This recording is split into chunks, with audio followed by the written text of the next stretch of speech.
Silver, you're thinking about it all wrong. You think the silver market is about supply and demand. Mines, jewelry, solar panels, maybe a little bit of inflation. That's the story retail investors tell themselves, and it's wrong. The silver market, like most markets, is controlled by a very small group of people who understand capital flows better than everyone else.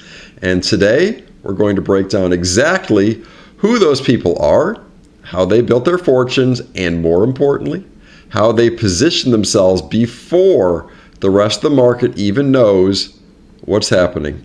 Let's start with a name you need to understand above all others, Eric Sprott. If silver had a central bank, it wouldn't be in Washington. It would be wherever Eric Sprott is allocating capital. Sprott didn't build his fortune by buying silver coins and waiting. He built it by doing something radically different. He went where the banks would not go. Early stage resource companies, illiquid deals, private placements, situations where there is no price discovery, only opportunity. He made massive bets on companies before they were obvious, before they had liquidity, before Wall Street could even touch them. And when those bets worked, they didn't return 20%, they returned 5x, 10x, sometimes more. That's the first lesson. The real money in silver is not made in silver itself. It's made in the vehicles that are leveraged to silver. Now contrast that with somebody like Rick Rule.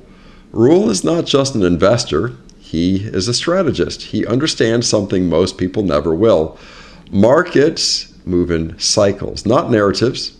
When silver is hated, when nobody wants it, when the headlines are dead, that's when capital allocators step in quietly, aggressively. And when the narrative returns, when YouTube lights up, when CNBC starts talking about silver again, they're not buying. They are selling. Rick Rule has said many times, you don't make money when you buy. You make money when you buy right. And that distinction is everything. Then you have the operators, people like Keith Neumeyer. These are the individuals actually pulling silver out of the ground. But here's what's interesting. Even when they run billion-dollar companies, they are still downstream from capital allocators because mining is capital intensive, which means if capital dries up, production stops. So even the CEOs, the ones with the assets, are still dependent on the people who control capital flows. So let's zoom out, because the biggest player in the silver market is not a person, it's an institution. It's BlackRock. Through its ETF, the iShares Silver Trust, or SLV, BlackRock controls tens of billions of dollars worth of silver exposure. This is where things get interesting because ETFs don't think, they don't analyze, they don't understand cycles. They respond to flows. When money flows into SLV, silver gets bought. When money flows out, silver gets sold, which means the real driver is not the ETF itself, it's the capital allocator deciding where to put money. And now you're starting to see the structure. At the top, capital allocators. Below them, operators. And below them, retail investors reacting to price. Now here's where most people get it wrong. They think silver is a commodity story, industrial demand, monetary history, inflation hedge, but that is not what drives price in short and the medium term. What drives price is who is allocating capital and where. That's it. So let me give you a simple example. Silver goes from, back in the day, $20 to $30. Retail celebrates.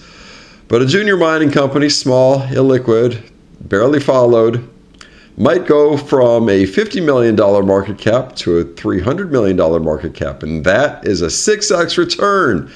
Same underlying driver, completely different outcome. And the reason is leverage, not financial leverage, structural leverage. This is exactly where somebody like Sprott operates. He is not asking, is silver going up? He is asking, where can I get the most asymmetric exposure to silver going up? And that question changes outlook. It changes everything. So now layer a narrative, because narrative is how capital flows accelerate.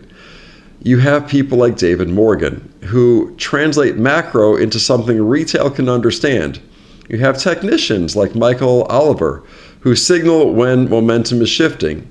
These people don't control capital, but they influence attention. And attention is what brings in the next wave of buyers. So now you have a full system. Capital allocators enter early, operators execute, narrative build, retail flows in, price accelerates, and then the smart money exits. And where are you? This is the part nobody wants to hear because it means the game is not fair. Not in the way most people think. It's not manipulated in a conspiratorial sense. It's structured. Structured in a way that rewards patience, access, information, discipline, and punishes emotion, late entry, and narrative chasing. So, what do you do with this?